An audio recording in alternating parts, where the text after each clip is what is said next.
the format for the call, we're going to kick off with the producers panel. We'll then move into the SPRIF update, the ScreenSafe update. We're allowing for approximately 15 minutes for questions at the end. There is a chat function, so please use that throughout. And if there are any questions that we're unable to answer at the time or get to due to timing, or just we don't have the information, we'll do follow up afterwards. Also, we will be holding these calls regularly over the next few months, so that once again, changes to the settings occur quite rapidly, as we've learnt over the last couple of years.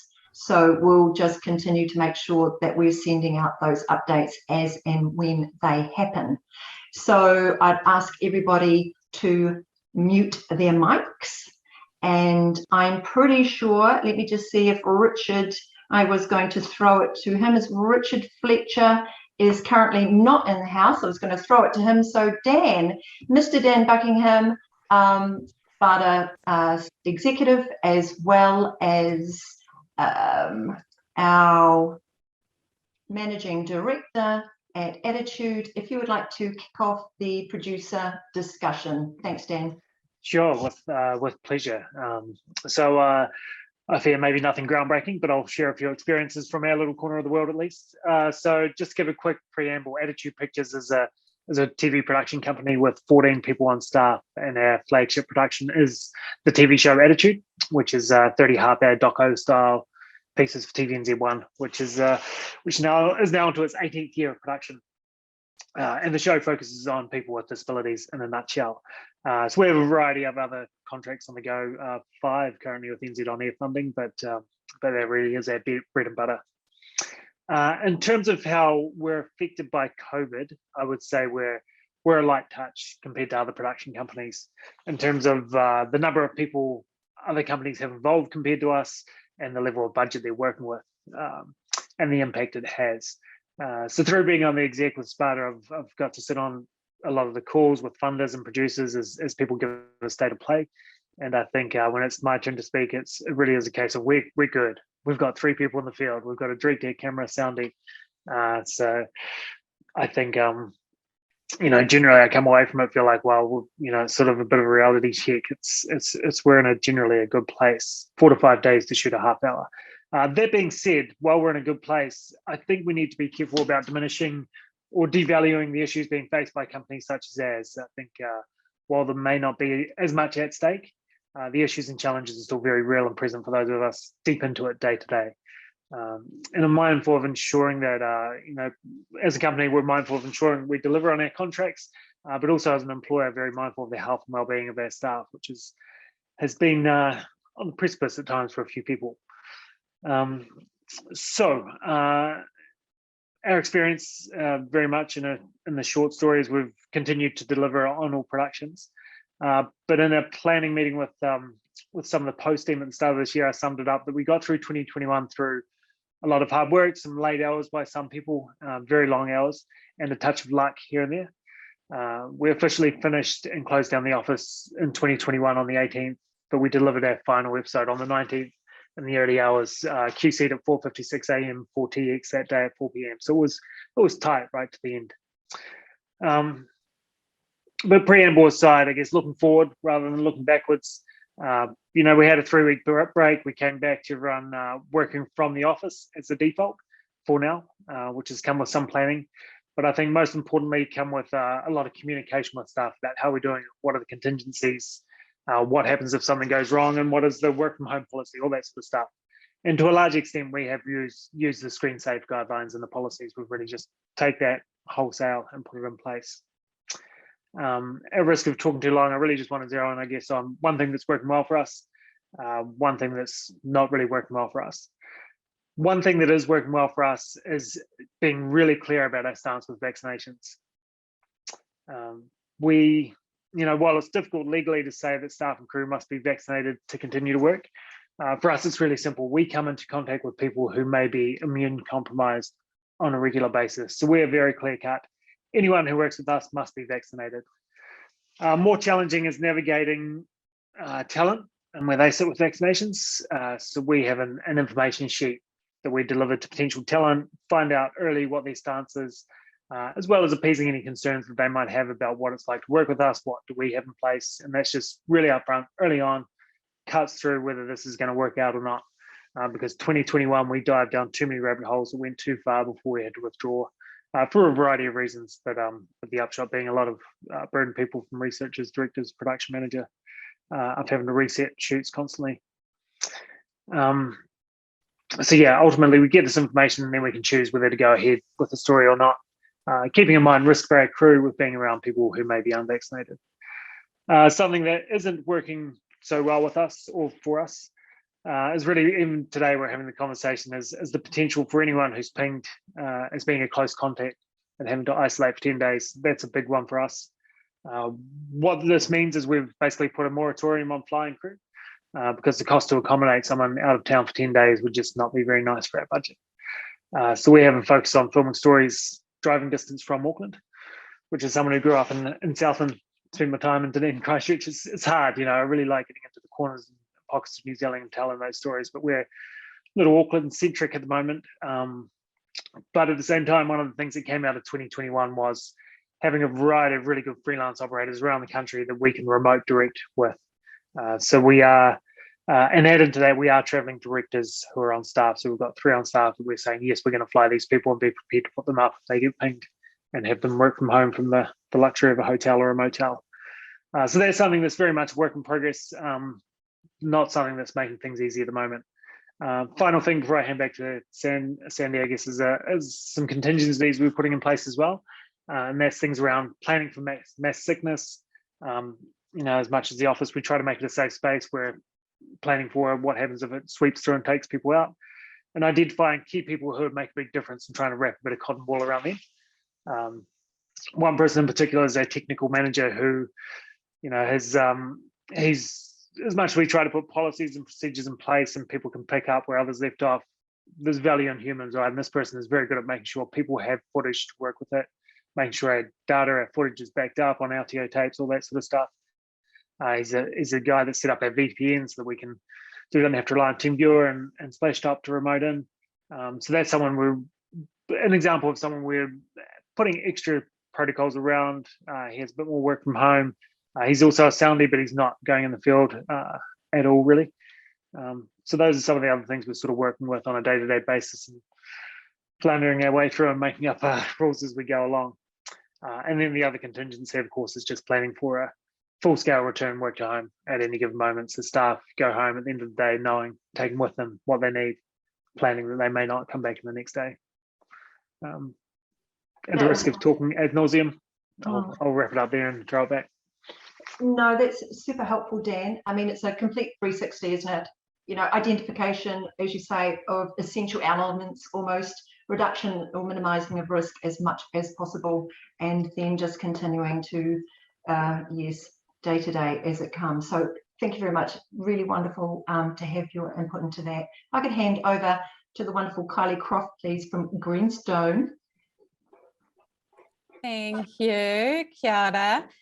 Ko Kylie Tuku Ingoa. I'm Greenstone's Head of Operations and also the Health and Safety Champion, which means I advocate for health and safety in every way across the board.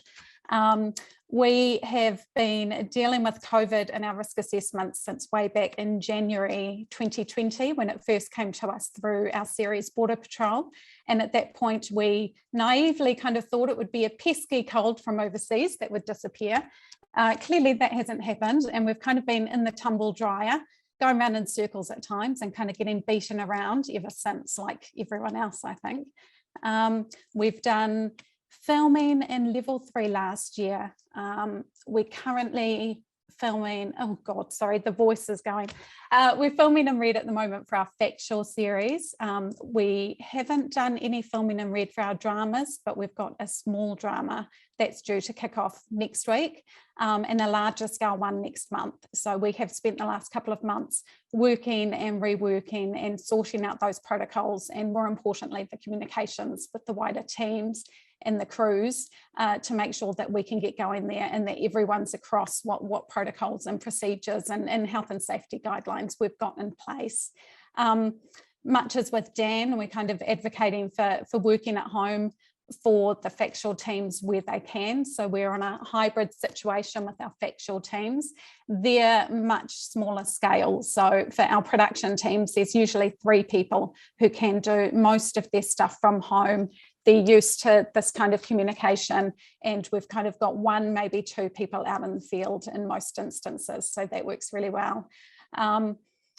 For all of our teams, the kind of basic procedures that I think everyone's doing, we've got a fully vaccinated workforce. It's just a necessity in order to do the job safely. We've got mask use, distancing, declarations, all of that kind of stuff. And we're kind of cognizant of the fact that while health and safety is still a very real and present risk with COVID, with Omicron comes a bit of a change in that there's also the bigger risk of continuity of work, both for the production and importantly for the people working on the production. So that's one of the key things that we've been working to just make sure we've got processes in place and clear communications with crews, so that hopefully we don't have to go down that path, and we need the crews on board to get to that point, because the worst case scenario is having to shut a production down. The ScreenSafe guidelines have been amazing. They're such a good Bible to help in the grey areas. We have found that they tend to be skewed a bit more towards the drama world. So for some of our factual productions, we've just gone and had some conversations with WorkSafe to kind of work out some risk mitigation factors that don't quite fit from the standard ScreenSafe protocols, but that we can rework with mitigations to work for our factual shows, and WorkSafe have been great at working with us with that. So that's good to know that things don't have to be exactly as spec, because every production's different. Another little bit, I guess, everyone knows additional cost comes into play, but it's kind of been across all the different areas that can come up. So it's the obvious, like masks, rat tests, sanitizers, COVID coordinators, but it's also the stuff that might not be quite so obvious at the beginning, particularly for the big dramas. So whether you have a big enough production space or you need to hire extra places, whether ventilation is good or you need to look at airflows, air filters, whether fans are needed. Same issues again, Dan, you mentioned with our local crews as to travelling away for away shoots. Some of our factual shows don't have the option of getting local crew because it might be presenter-led, things like that. So it's kind of weighing up the risk of sending them, which is changing day by day. If the shoot's next week, then we're willing to kind of take that risk and have procedures in place. 2 weeks' time, that could be a different story. So we're just aware that we're at the bottom of that wave and kind of knowing where we can go when that crashes. The only other point I would note, again, I could go on for hours, but I won't, is thinking through the extra amount of admin that's required, really, and delegating that across the team. Collecting vaccination passes off everyone who's going to be involved in the production, getting those verified, getting a log set up that they have been verified and what the expiry dates are so that can be followed up if they expire during the production. Sending out the declarations. Our declarations are all done electronically, but when they get returned, it still needs someone to go through and check the answers to make sure that there's nothing there that needs a phone call before the person turns up on set. Those kind of things, the admin side of things is extensive and just kind of needs to be thought through at the beginning and set up and delegated so it can run smoothly, because otherwise that just becomes a bit of a mountain. And I will leave it there. My stopwatch says I've talked far too long, so. No, you're fine, Kylie. It's still 25 to 3 by your clock there. So that was just perfect. Thanks so much for that share. It was wonderful to hear from you direct. And throwing it over to Richard Fletcher. Thanks, Richard. Thanks, Andy. Hi, I'm Richard Fletcher from Libertine Pictures. We currently have 4 productions in various stages of pre-production and post-production. We have 2 dramas, one Mystic, which is currently halfway through its final part of its shoot. We've got Under the Vines starting a 10-week shoot from the end of this month. and with our joint venture with EQ Media, we've got one show in post and another Cooks on Fire, a cooking competition for TVNZ, which will start main photography later this month. Mystic was really badly impacted by COVID because we had a 20-week shoot because we were shooting 2 series back to back, and we were 10 weeks and 2 days in when Delta hit in August. And so we resumed on the 10th of January because we had the complication of 2 UK actors who we had to get back into the country with MIQ. And then we started on the 10th. We finish our 3rd block tomorrow and then have 5 weeks to go. So yeah, we feel highly vulnerable given the cost. It is a very expensive production, and the costs involved of shutting down have been immense. And we've been through 2 shutdowns, one on this current series and previously the year before, now 2020, when COVID sort of first hit. Like all the productions, we vaccine mandated, and that's both on the dramas and on the factual. We made that decision very early that it was a requirement, and we will use it sort of in all cases. So, for example, Jetstar thankfully have changed their policy, but up until we went to red, they were allowing non-vaccinated people to fly on Jetstar, so we wouldn't allow any crew or cast if they were flying in their own time to fly Jetstar. We put in a policy that if they wanted to, if they were returning home and they needed to travel, we would pay the fare difference between a Jetstar flight and an Air New Zealand flight. The difficulty we have, particularly on a long production like that, and we will particularly have on Under the Vines, which is shooting ex-Queenstown, is you obviously can't control what cast and crew do in their weekends. And also, particularly on a production like Under the Vines, there's a lot of day players and there will be some movement for crew.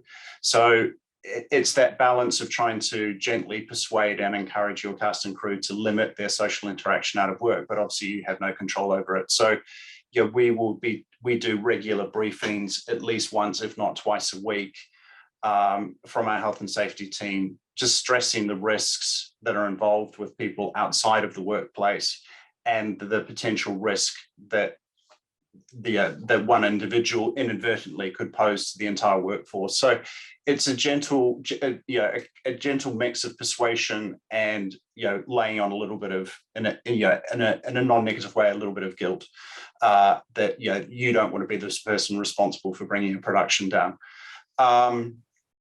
As much as possible, we try limit travel, but that is very hard. To counter that, we have on Mystic, and we hope to, subject to the availability of RAT tests, have an extensive testing policy. We test our cast daily, and we test our entire crew twice a week. Thankfully, on Mystic, we'd bought a large supply of RATs pre-Christmas. Obviously, it's a major issue for us now on Under the Vines, because there just simply isn't the access. We made the decision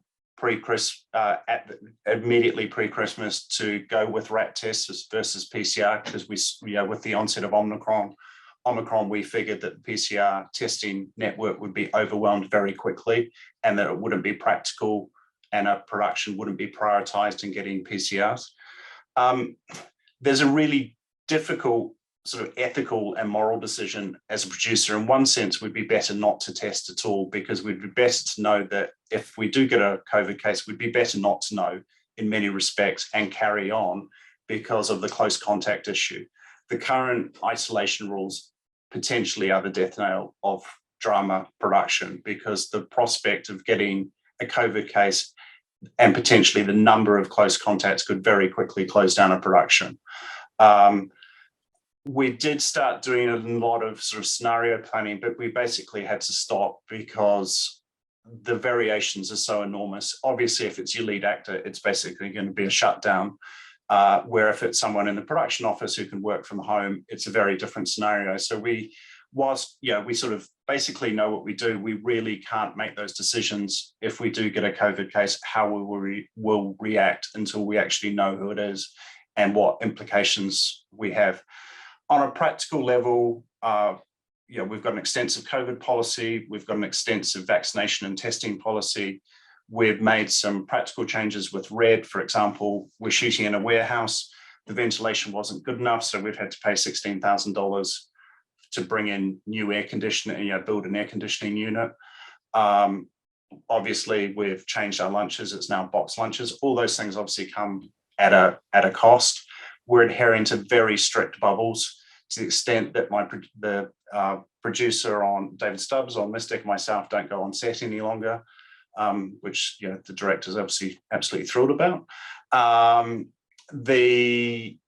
We, as much as possible where we can with those bubbles, we encourage people to walk away from the set, and particularly if we're in the studio, step outside the studio as soon as they've finished their jobs. So it's just really trying to maintain those bubbles, and we're really strict on mask wearing policy. Everyone has to wear their mask the entire time, even in the production office, even within our office. If we're doing a cost report meeting or things, we're still all wearing our masks. We're doing more cleaning. I think one area where there's a lot of pressure, it's putting a lot of pressure on the health and safety officers, because they're now also becoming responsible for testing. So there's more resource needed there. At the moment, it's just a case of day by day. The big one for us on Mystic is tomorrow is finishing our block 3, because then we know we've got 4 episodes in the can. So in worst case, if we do have to suspend again, we know we can deliver our first 4 episodes. So it is a horrible feeling at the moment, particularly as a company. We're going to be a continuous production from now until the 11th of May. And the prospect of not being impacted by Omicron is very scary, which is, it was a big relief, I must say, yesterday, and sure to all the production community to see that the screen recovery funds have been topped up, because I can't see a scenario where, hopefully it's minimal, but in all likelihood, a number of the productions could well be impacted. So the fact that those funds are available is fantastic. That's quite a good segue, really, Richard, isn't it? And thank you for that. And it's extensive, isn't it? Obviously, all of the different scenarios that need to be deployed. But thanks again for that. And talking of the Screen Production Recovery Fund and the very welcome announcement from the government that they would be extending and topping up the funds, if I can pass it on over and welcome Glenn Usmar to the chat. And would you like to kick off, Glenn, or Vicki or Leanne, whichever of you would like to start the conversation about the SPRIF update? I can start if you like. Kia ora koutou. I'm Glenn Usmar. I'm Associate Head of Funding at NZOA. I guess, well, first of all, congratulations to producers and the sector generally. I think in coping with these difficult times, you've been amazing. And from our perspective, your considered and resourceful approach to productions has meant that the ask of SPRIF from our point of view has arguably been less than we might have otherwise thought. And I think that's played a part in the government being so willing to actually continue to extend support in the sector. So congratulations for that, and long may it last. Just some facts and figures, I guess, from where our SPRIF has been going. The first round of COVID, we allocated 2.8 out of a potential fund of 10 million. So a relatively small minority of that fund. Having 7.1 added to the existing 3.5 and extended to 31 January is fantastic news. It's really great. I do need to say that we are still sorting out the criteria with the MCH, and we won't have that done for a week or so, but we'll get those details out ASAP. I think to date, in the current round of SPRIF, I could give you some kind of numbers of where we're kind of tracking. To date, we've spent about of the 3.5 that we had available, we've allocated 500,000. That's over 17 applications. which is an average of about 30K per application. Admittedly, that range is kind of from 3.8 thousand to 61,000, so quite a big range, but it's kind of netting out at about, as I say, 30K. We've got about 4 applications currently being processed, and they're in that same kind of range for a total of 130K, so around 32K per application. As a percentage of the total production budget, approved SPIF funding applications range from 1 to 15%, with an average of 7% of the total budget. So that kind of just gives you a sense of the range of the applications that we've been dealing with. To date, they've mostly been, we've been dealing with projects that were funded and were either delayed or disrupted because of the change in alert levels, particularly for Auckland. That's seen costs rise in rescheduling pre-production for projects that hadn't started, and obviously the recrewing and recasting involved in that. Rescheduling shoots, including recce's and new location costs, because some locations didn't become available, were lost in that heightened alert level. General increases to overhead costs relating to extended production schedule and increased post-production costs related to doing that remotely. So all those things have been covered and accepted by us in assessing SPRIF applications.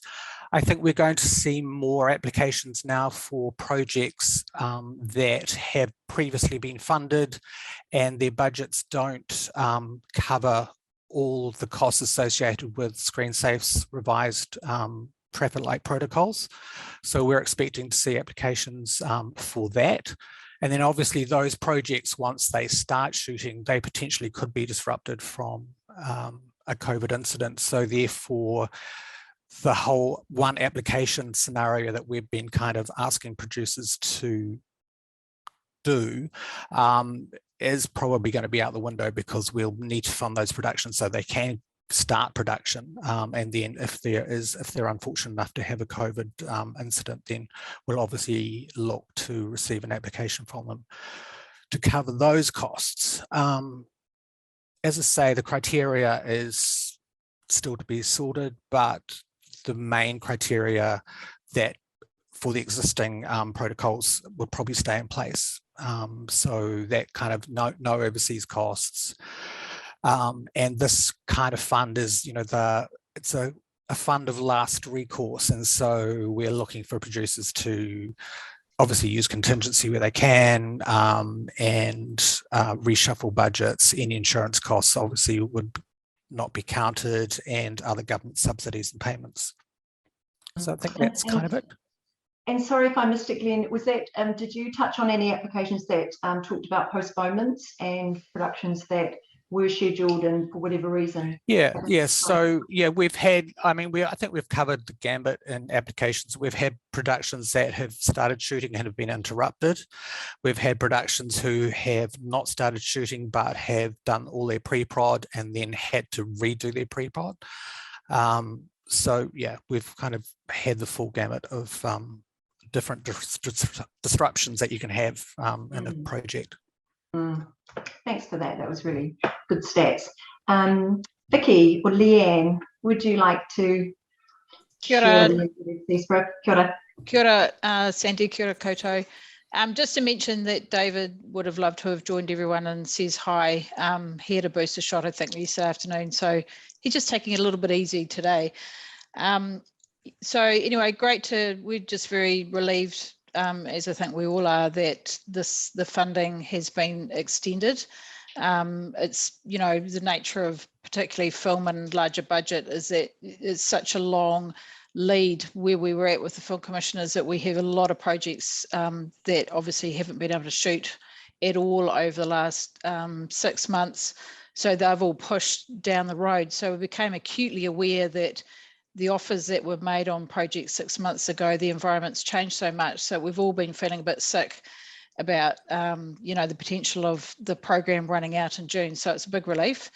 But I would just sort of reiterate everything that Glenn has said about, producers as much as possible what the sort of the message is really having to think about the environment we're at is business as usual. And I know if you've already got your funding, that's pretty hard because, you know, you've already budgeted for something and you've got a hole.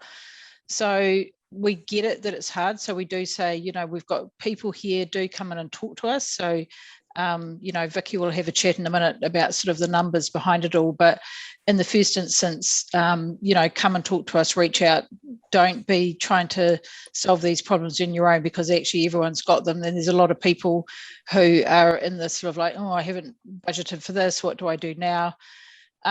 I think the other thing just to mention is that the settings that we have around SPRIF are not the same as New Zealand On Air. So apologies to producers who go, Jesus, why are they doing that over there and why can't they all be the same?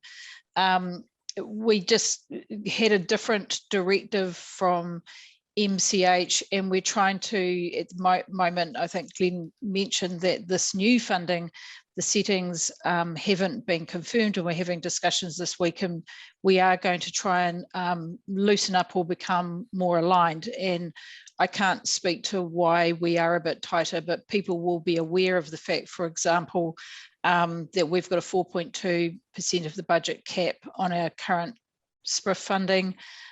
We can't fund post-production. You know, there's a range of things that producers have been talking to us over time, and, you know, we'll try and get some headway to loosen up those restrictions.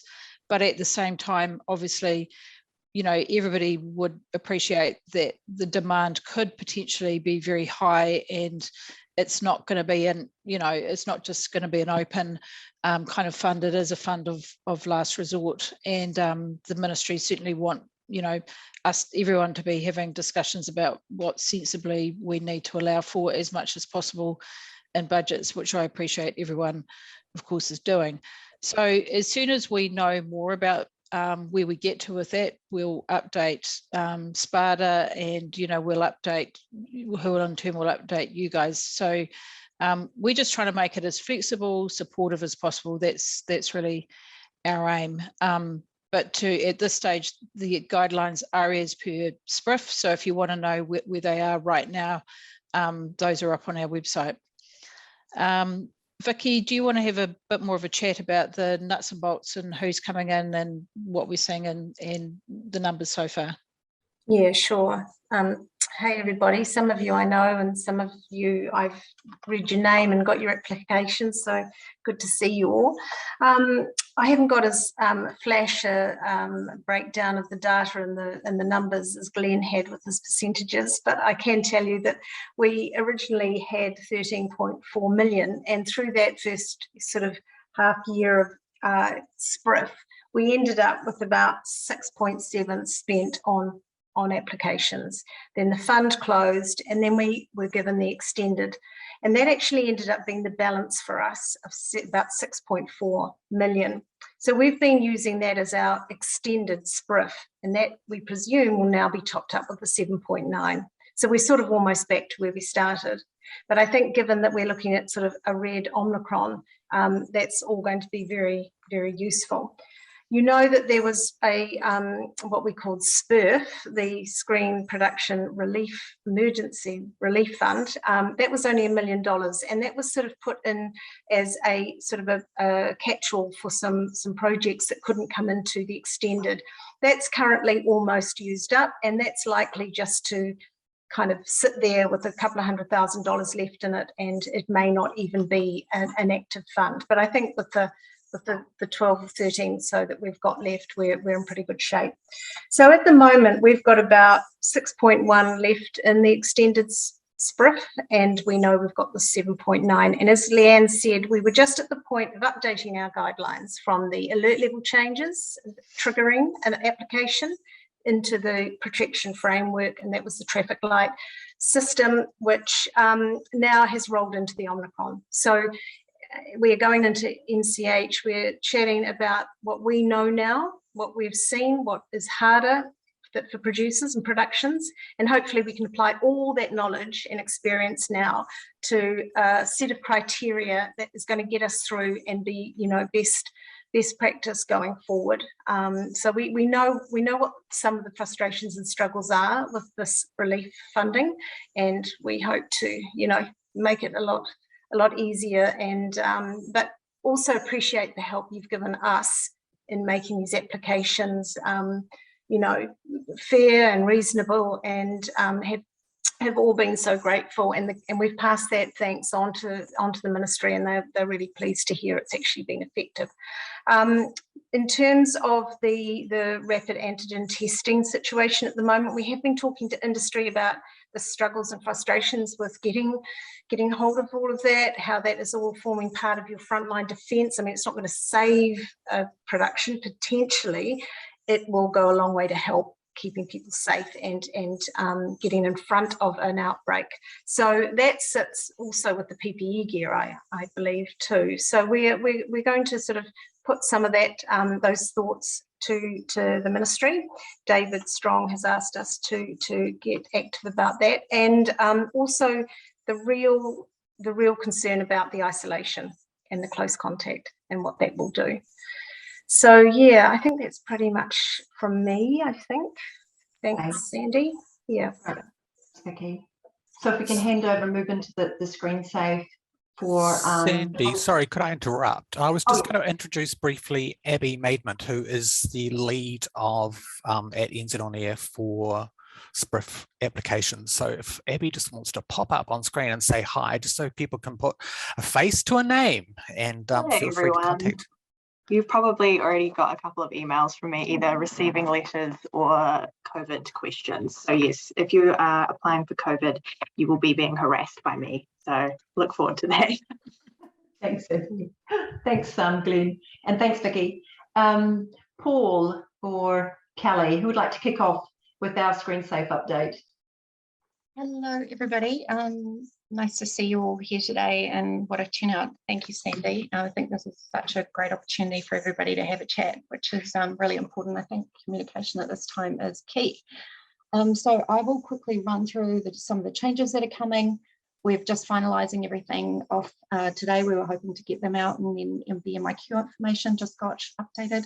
So we're busy working on that. So this should be out with you all tomorrow. So there's a new changes. We're going to have a sheet that we'll go through the major changes, and that'll all be in the protocols as we normally do. So there'll be an Omicron update, which is all about in the about section of COVID.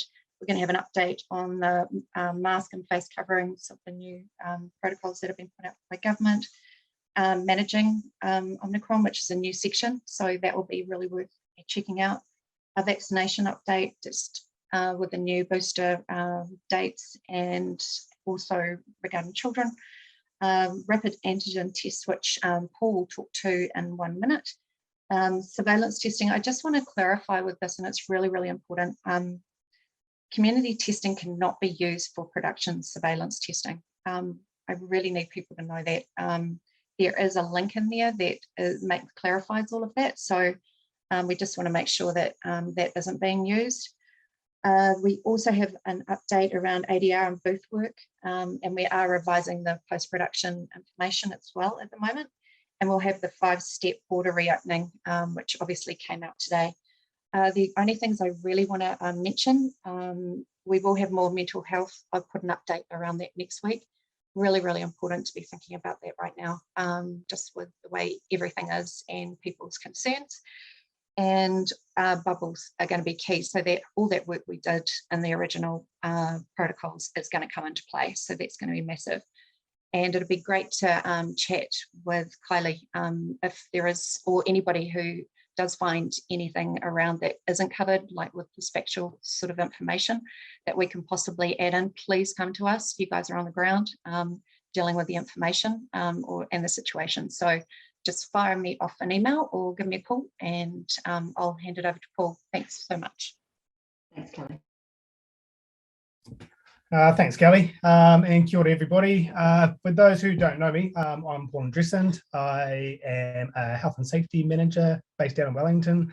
I'm also a nurse, have nearly 20 years experience as a registered nurse, and I was working at Stone Street on an international feature when the pandemic hit. Everybody might know which one that might be, and everybody shut down. So we wrote, I helped with the content creation for the ScreenSafe COVID plans there. I just wanted to share what and reinforce what Kelly was just saying, and sort of some of the stories that have been explored so far. I think that our industry has been getting to ready to live with COVID-19, and we've got some really, really good tools in place, and we've been practicing. Now it's time to walk the talk, as I like to say, and actually carry out those COVID-19 management plans that we have in place for our productions. I've seen over the past 2 years some interesting tolerances to COVID management in the workplaces, and I think we're really on the upwards trend of actually managing it in a positive way, actually really effectively making sure production continues, but safely as well. And I believe that can happen in most situations. So yeah, I think undertaking the risk assessments and establishing what your tolerance and what your exposure to infection could be with your projects that are going on with the productions, and ascertaining what mitigation strategies you need to put in place there. Every production is different, and someone mentioned the ScreenSafe protocols. They don't touch on every single film industry. When we wrote them, we couldn't, and it's a good management approach to go and seek individual advice when we have those interesting, unique cases and situations for our own production. So seeking guidance from your safety officer is so important right now. So within the Omicron, Omicron is a less milder version at the moment. They're classing it as, and I think that the pillars of healthcare still predominantly stand, which is the hand washing, physical distancing, the bubbles of business continuity. So making sure we adhere to them, ensuring PPEs available, but also making sure our supply chains of rat tests, and also crew. How can we replace our crew if we lose them? I think those things there are going to see us through the next period there. Just touching on what I've learned over the past 2 years. So I also run a testing business. We operate with Central Safety. We run PCR testing, which is saliva testing. I have the exclusive contract with APHG, which runs out nationwide testing. So the saliva testing, everybody puts them through. That's my contract. So I've been doing that for the past 2 years nationwide.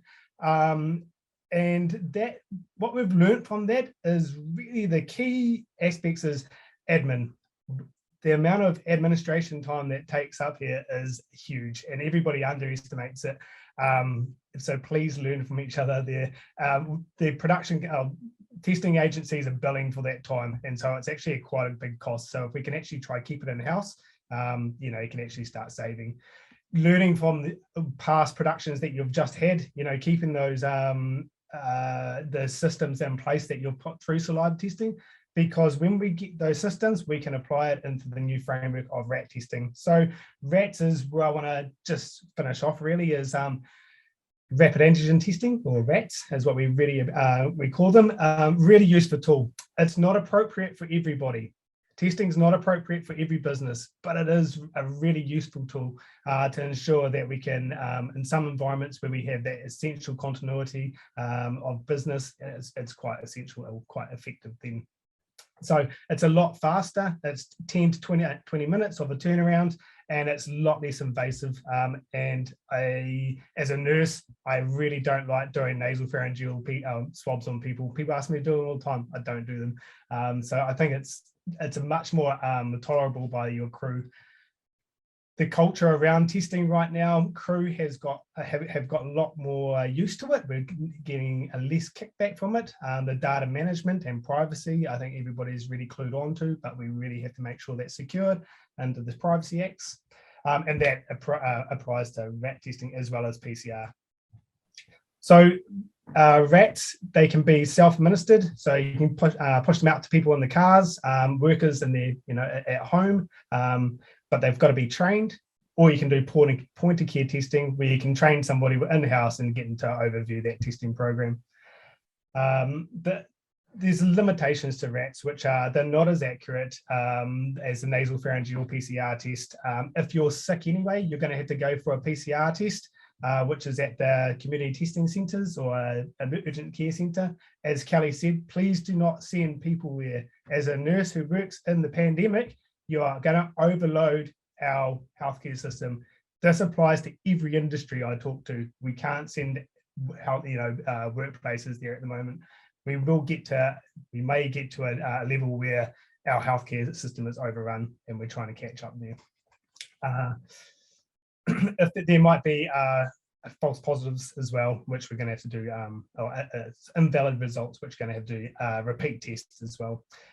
Access to RAT testing is exceptionally limited. Well done, Richard Fletcher, for getting some tests, and people who have done that, we have used up all ours and we're waiting on 100,000 coming in, which is not available to us now. So long stories there, but please try to secure those supply chains. You can import them directly. A production company with the NZBN can import them directly. It's not a bad shout to make sure you have some cost savings. If you go for a New Zealand supplier, they will add their own costings on top of that. So yeah, it's a lot cheaper to import them.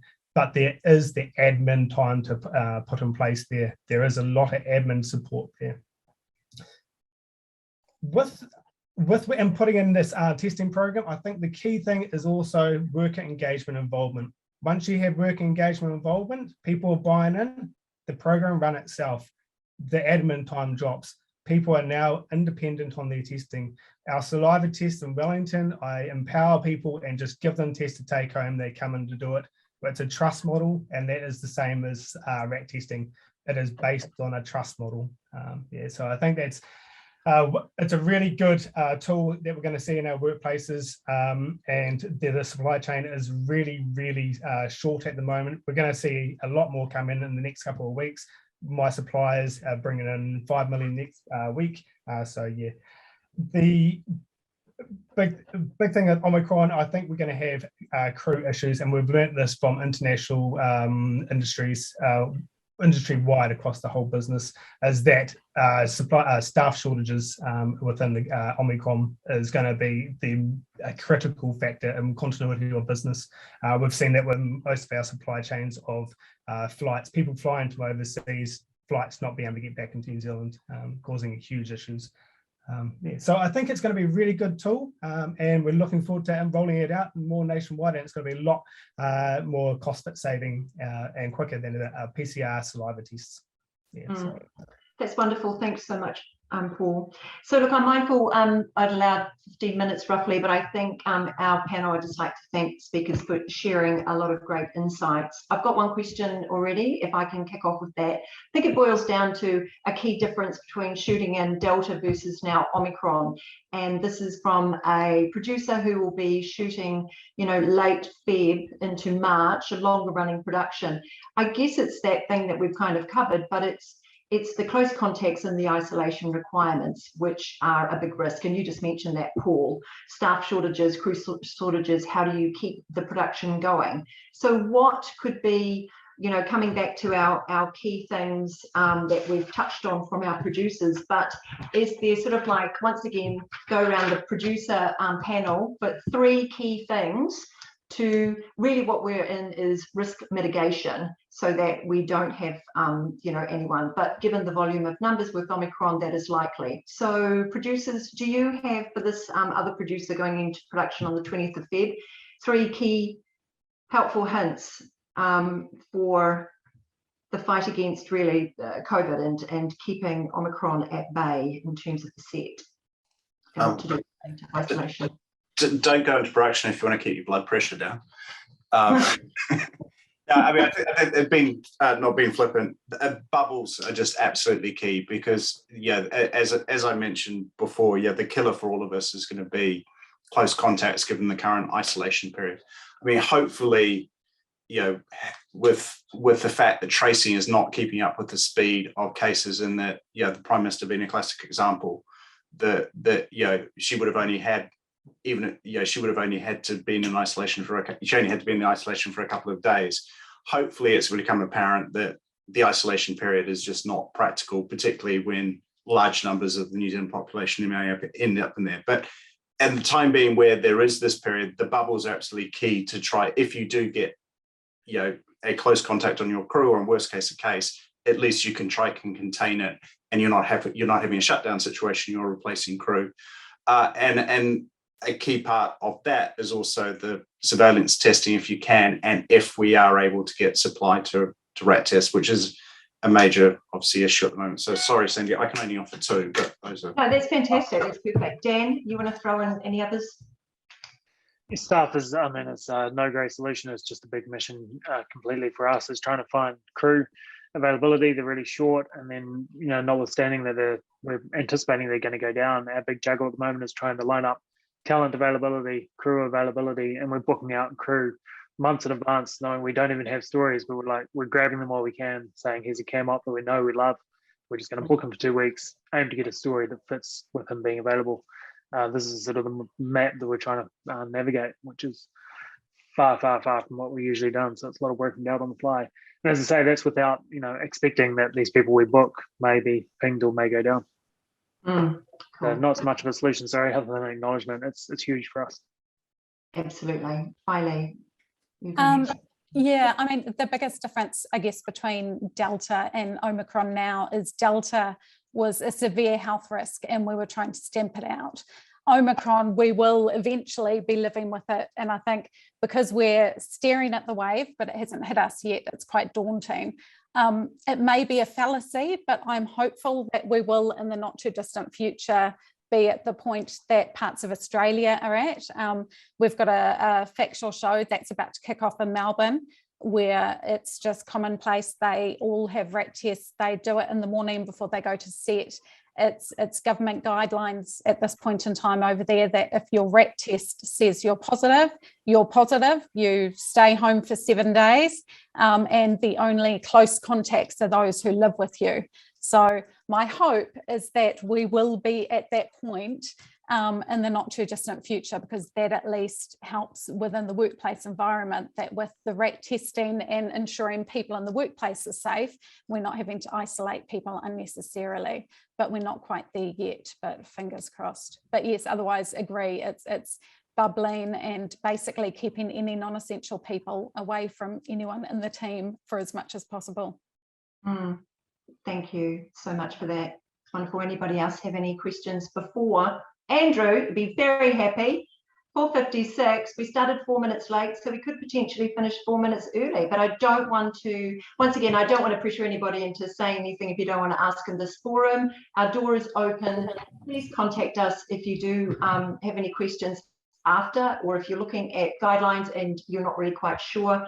I think the funders have all, shared great information this afternoon with us, as well as said that they're available there to talk. I think everyone, this is the time to come together and to be there for each other and share whatever learnings that we have had and have learnt over the last 2 years. So I can't thank everybody enough, for once again our speakers, as well as for all of our members and producers being taking time out of your busy schedules to be on the call. So is there anything else? Yes, there will be another regular calls like this. So if there are any other specific topics or issues that you would like to have tabled and discussed, obviously together with the usual COVID updates ongoing, once again, just please let us know so that we make sure that we're hearing from everybody and addressing all of the concerns that we've got. So I think that's it. Sandy, it's Jared here. I've got some questions, if that's okay. Sure. Yeah, so this is a little bit of a difficult conversation because, I'm quite happy to share this with you, but I'm speaking from the other side of the fence as a producer who is unvaccinated. So I just think it's something that needs to be raised and spoken about within the industry, because it is also an effect that we're suffering in the industry, that there are people who have chosen to remain unvaccinated, and yeah, I am one of them. So yeah, I won't get into the details of my personal journey, but my family and I are unvaccinated, and yeah, we're happy in that decision. So the obvious consequence is that we are no longer able to work in the industry in an active and yeah, in-person capacity. So that yeah, presents a lot of issues for myself and a lot of other people in the sector. So it's something that I feel strongly about and have presented an open letter to SPADA.